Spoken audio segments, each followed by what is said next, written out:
बांग्लादेश के मेमन-सिंह जिले के भालुका में ईस्ट निंदा के आरोप में एक हिंदू युवक को पीट पीट कर मौत के घाट उतार दिया गया। यह घटना गुरुवार रात करीब 9 बजे उपजिला भालुका के डोबालिया पारा इलाके में एक गारमेंट फैक्ट्री में हुई। मृतक दीपू चंद्र दास फैक्ट्री में काम करता था। बांग्लादेशी मीडिया ने स्थानीय सूत्रों और चश्मदीदों के हवाले से बताया है कि दास पर ईस्ट निंदा का आरोप था। जब यह बात फैली तो भीड़ ने उसे घेर लिया और पीट पीट कर मार डाला।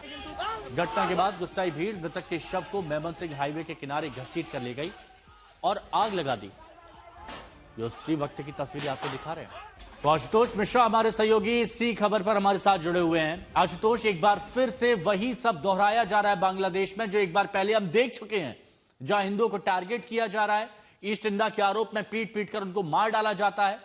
किस ओर जा रहा है बांग्लादेश? ये सवाल तो अब फिलहाल वहाँ यूनुस जो अंतरिम सरकार है उनके सामने भी खड़ा है, क्योंकि जुलाई में जब कुछ वहाँ तख्ता पलट हुआ, तख्ता पलट के बाद अंतरिम सरकार बनी तो सितंबर में ऐसी घटनाएं हुई, अक्टूबर में हुई, नवंबर में हुई, इस साल फरवरी में हुई और फिर जुलाई में हुई है। कई जगहों पर ऐसा हुआ जहाँ सोशल मीडिया पोस्ट, कई जगह तो फैब्रिकेटेड सोशल मीडिया पोस्ट थे और उसका निशाना कौन बने? वहाँ के रहने वाले अल्पसंख्यक। लेकिन इस घटना के अतिरिक्त दरअसल सब कुछ जो हुआ है वो हाडी, जो एक बड़ा नेता वहां पर जो चुनाव लड़ने जा रहा था, उसकी मौत के बाद हुआ है। कई घटनाएं एक साथ हुई और इसीलिए बांग्लादेश की पूरी व्यवस्था पर आपको ये भी बता दूं कि वहां पर इस समय आचार संहिता लागू है। 12 फरवरी को वहां पर आम चुनाव होने वाले हैं। उस्मान हादी की मौत के बाद एक हिंसा का दौर शुरू हुआ बीती रात को। आज सुबह जिस समय हम बात कर रहे हैं, वहां नमाज के बाद फिर एक बार लोगों को इकट्ठा होने के लिए कहा गया है। भारत की जो दूतावास है उसको घेरा जा रहा है और इस बीच दूसरी जो घटना जो मेनसिंग में हुई कि कैसे दीपू दास, एक फैक्ट्री का वर्कर जिसने सोशल मीडिया पोस्ट पर कुछ लिखा था, उसको लेकर के सबसे पहले ये अफवाह फैली कि उसने ब्लास्फेमी यानी ईश निंदा कुछ की है, कुछ ऐसा लिखा है जो कि मोहम्मद पैगंबर के खिलाफ है। ईश निंदा मानी गई और उसके बाद सबसे पहले उसे घसीटा गया, उसको मारा पीटा गया और तमाम सुरक्षा एजेंसियां, पुलिस, सब कुछ बिल्कुल धत्ता रह गई है बांग्लादेश में, क्योंकि ये पहली घटना नहीं, इसके पहले लगातार हुआ एक के बाद एक। जो आप तस्वीरें देखेंगे कि किस तरह से ढाका से आशुतोष, आपने तस्वीरों का जिक्र किया, आपने बताया कि एक के बाद एक जब तस्वीरें देखेंगे तो आपको पता चलेगा। तो चलिए वो तस्वीरें एक बार हम देख लेते हैं। उन तस्वीरों को देखकर पता चलेगा कि किस तरह के हालात बांग्लादेश में इस वक्त बने हुए हैं। बांग्लादेश में हिंदू की हत्या पर देश में तीव्र प्रतिक्रिया भी आई है, वो भी हम आपको बताएंगे। ये देखिए, ये अखबार का दफ्तर है, इसको जला दिया गया है। आग की धधकती हुई ज्वाला आप यहां पर देख सकते हैं। छाया इंस्टीट्यूट तोड़फोड़ कैसे की जा रही है, मेज, टेबल, कुर्सियां सब तोड़ी जा रही है, ये आप देख सकते हैं।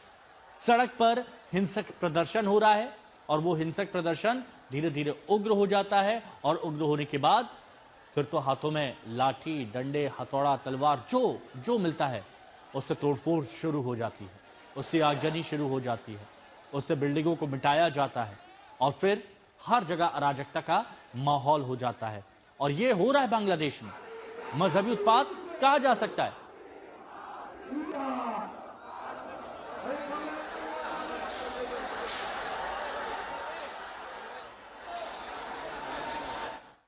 तो बांग्लादेश में हिंदू की हत्या पर देश में तीव्र प्रतिक्रिया भी आई है। केंद्रीय मंत्री गिरिराज सिंह ने कहा कि पाकिस्तान की राह पर अब बांग्लादेश चल पड़ा है।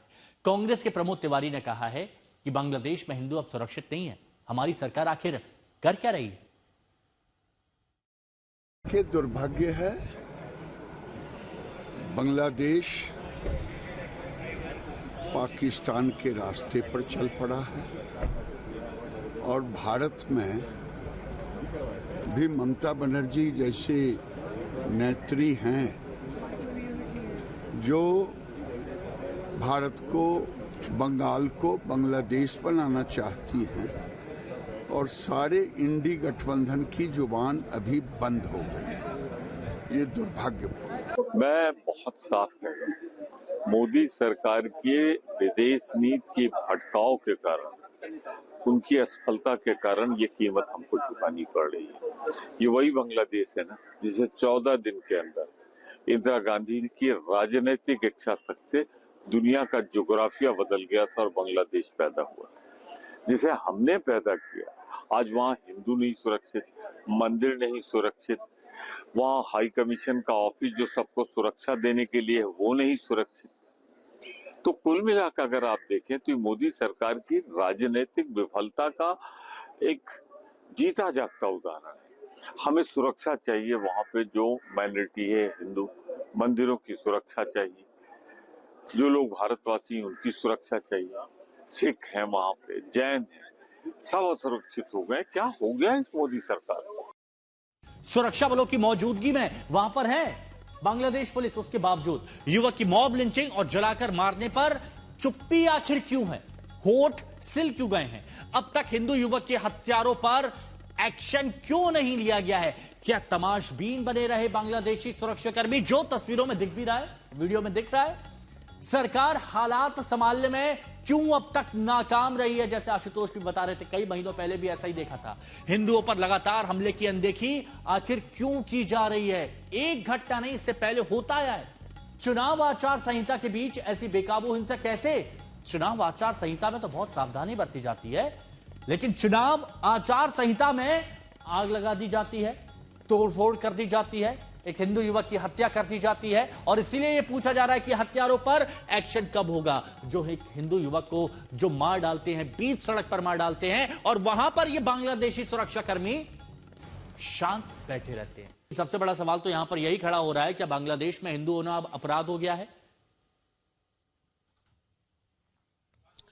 देखिए, बांग्लादेश में जो माइनॉरिटी हिंदू समाज है उनके ऊपर जो जिस तरह का उत्पीड़न पिछले कुछ सालों में देखा जा रहा था, उसको लेके भारत काफी चिंतित है। और बार बार मोहम्मद यूनिस की जो एडमिनिस्ट्रेशन है उनको ये कहा भी गया है।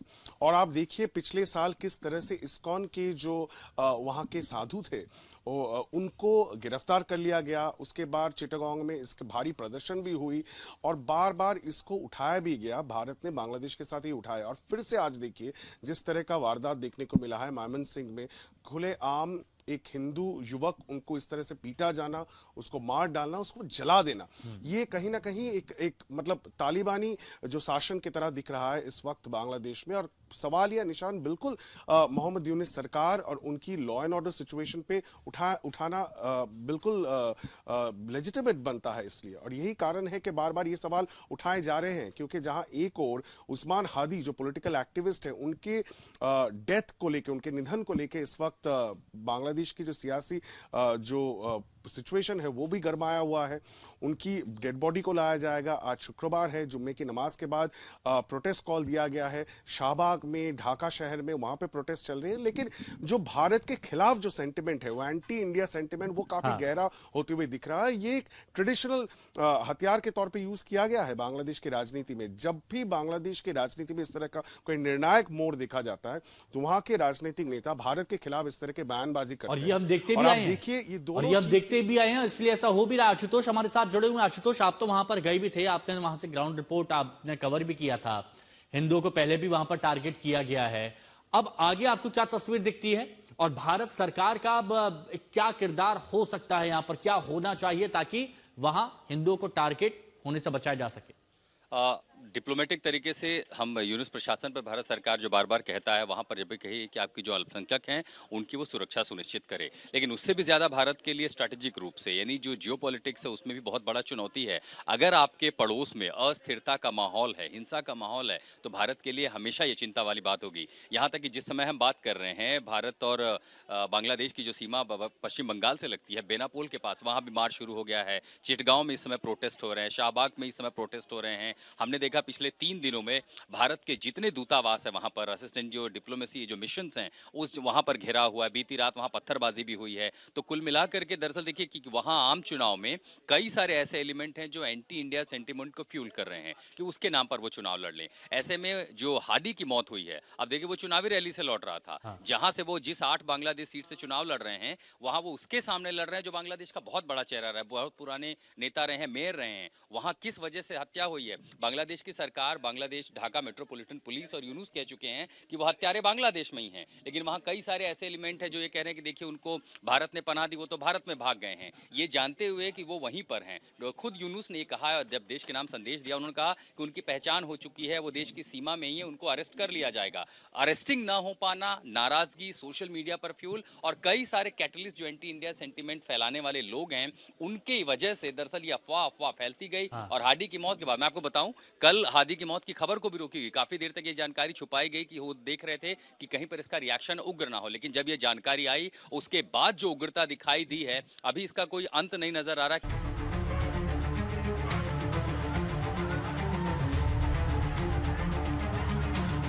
ढाका में गुजर चुकी रात लपटों और काले धुएं में लिपटी थी।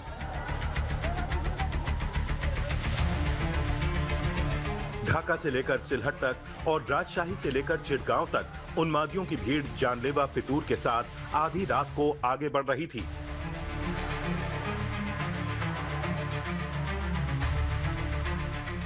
इस बौखलाई भीड़ का नेतृत्व कौन कर रहा था, इसका अंदाजा आसानी से लगाया जा सकता है कि रैली की शक्ल में निकली उन्मादियों की भीड़ सीधे बांग्लादेश की मेन स्ट्रीम मीडिया के दफ्तरों की ओर बढ़ रही थी। इसमें जातीय छात्र शक्ति के कार्यकर्ता थे, नेशनल सिटीजन पार्टी के नौजवान थे, स्टूडेंट्स अगेंस्ट डिस्क्रिमिनेशन के उपद्रवी थे।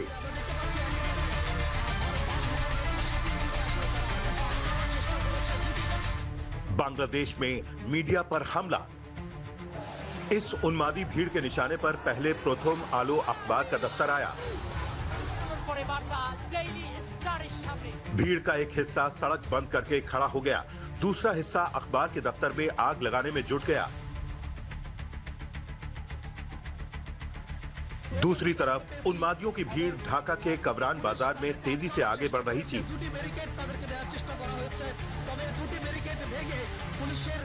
यहां बांग्लादेश के सबसे बड़े मीडिया हाउस डेली स्टार का दफ्तर था। इसे भी भीड़ ने घेर कर आग लगा दी। रात करीब 1 बजे तक डेली स्टार का दफ्तर शोलों में घिर चुका था। इमारत में घिरे पत्रकार आग में जलने वाले थे। डेली स्टार की पत्रकार जायमा इस्लाम ने फेसबुक पर लिखा कि उनका दम घुट रहा है, लोग उनकी जान ले रहे हैं। लेकिन 4 घंटे तक उन्मादियों ने सड़क बंद करके रखी थी और पत्रकारों को जिंदा जलाकर मारने की पूरी कोशिश कर रहे थे। इसी दौरान न्यू एज अखबार के संपादक नूरुल कबीर उपद्रवियों से रहम की भीख मांगने पहुंचे तो उन्मादी भीड़ ने उन पर भी हमला कर दिया। आग लगाने के करीब 4 घंटे बाद सेना के दखल देने के कारण 25 से ज्यादा पत्रकारों को स्काई लैडर की मदद से जलती इमारतों से बाहर निकाला जा सका। लेकिन तब तक बांग्लादेश में आवाम की आवाज और जमहूरियत की बुनियाद मजबूत करने वाले मीडिया स्तंभों को ध्वस्त करने की कोशिश कामयाब हो चुकी थी। पूरे दफ्तर को लूट लिया गया था, तोड़फोड़ की गई थी, मारपीट की गई थी, लैपटॉप लूटे गए, किताबें जलाई गई।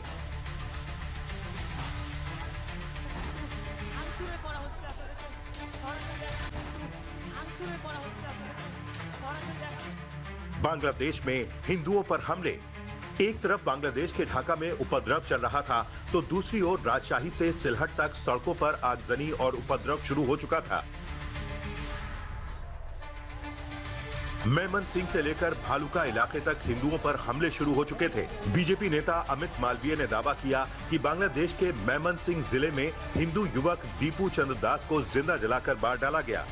बांग्लादेशी लेखिका तस्लीमा नसरीन ने लिखा कि नाराए तकबीर अल्लाहू अकबर के नारे के साथ युवक को जला दिया गया। नसरीन ने इसे जिहाद का असली चेहरा बताया।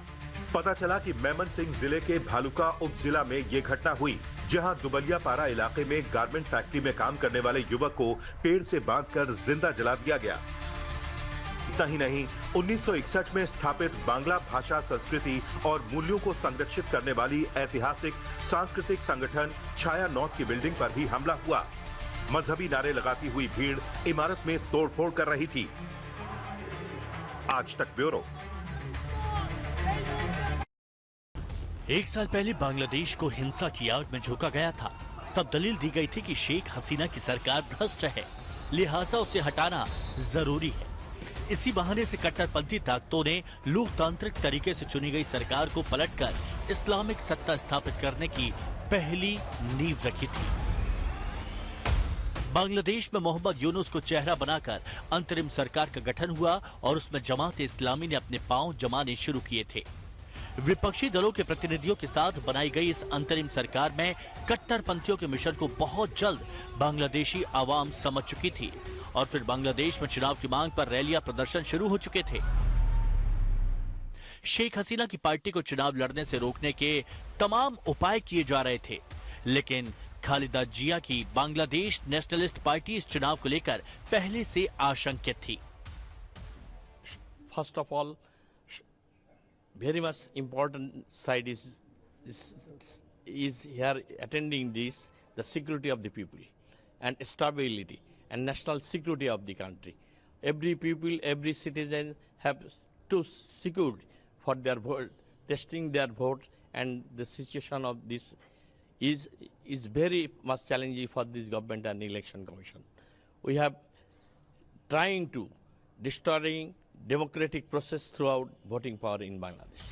बीएनपी की ओर से बांग्लादेश में निष्पक्ष चुनाव की मांग को लेकर जो उम्मीदें लगाई जा रही थी उसे कट्टरपंथी ताकतों को डर था, क्योंकि शेख हसीना को हटाने के बावजूद बांग्लादेश में जमहूरियत की आवाज बुलंद करने के लिए बीएनपी मौजूद थी। पूर्व प्रधानमंत्री बेगम खालिदा जिया के बेटे तारिक रहमान आम चुनाव से पहले 25 दिसंबर को बांग्लादेश लौटने का ऐलान कर चुके थे। बांग्लादेश के अखबार प्रोथोम अलो ने ही बताया था कि रहमान ने लंदन में बांग्लादेश उच्चायोग में यात्रा पास के लिए अपना एप्लीकेशन जमा किया है। रहमान की वापसी को लेकर कट्टरपंथी जमात आशंकित थी और उसने हिंसा के नए दौर की शुरुआत कर दी है। ये सारी हिंसा की कवायद के पीछे आशंका यही है कि ताकि बांग्लादेश में वक्त पर तय चुनाव न हो, बांग्लादेश में बांग्लादेशियों की सेक्युलर सरकार न बन सके, बांग्लादेश डेमोक्रेसी के रास्ते पर फलने फूलने वाला नहीं, उम्मत के नाम पर तबाह होने वाला पाकिस्तान बन सके। मौजूदा हालात को देखकर साफ लगता है कि बांग्लादेश में आज दो ताकतों का टकराव है। एक तरफ जमहूरियत को जकड़ने की कोशिश हो रही है और बांग्लादेश पूरी ताकत से उस जकड़न को तोड़ रहा है। आज तक ब्यूरो।